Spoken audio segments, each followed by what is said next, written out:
All right, back in the home office and a lot to get to. It took a little time because a number of stories trending on this Monday, February the 12th, 2018. Here we go. A budget proposal President Trump sent to Congress today allows $1.2 trillion in discretionary spending in 2019, including $23 billion for border security and immigration enforcement, $21 billion for infrastructure, and $17 billion to combat the opioid epidemic. The budget proposal fully funds the president's priorities set in his budget proposal, spending $57 billion less in domestic spending than Congress authorized just 3 days ago.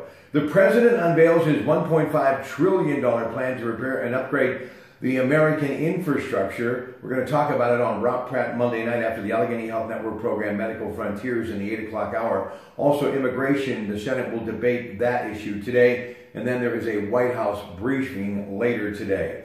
Since an ex-airman shot more than 24 people in a Texas church in November, the U.S. military has added more than 4,000 names to the nation's list of dishonorably discharged military personnel banned from owning firearms, a sign of what has been a massive hole in the nation's gun-buying background check system.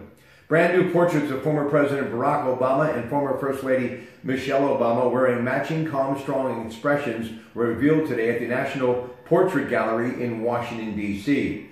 Officials have said both the plane's flight recorders have been recovered, but have not given any details of what they reveal or what they believe caused the crash of a Russian airliner that killed 71 people. Might be. Weirton, West Virginia has agreed to pay a former police officer $175,000 to settle a wrongful termination lawsuit after he was fired following a decision not to shoot a distraught suspect who was holding a gun.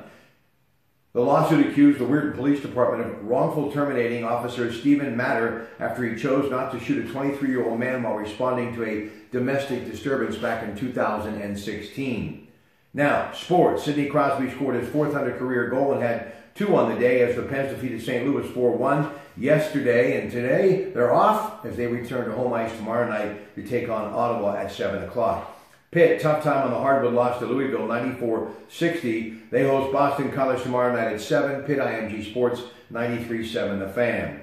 Ted Potter Jr. finished at 17 under following a final round 69 and captured the AT&T Pebble Beach Pro-Am on the PGA Tour yesterday. Dustin Johnson, Jason Day, Phil Mickelson, and Chaz Reavie all finished tied for second at 14 under.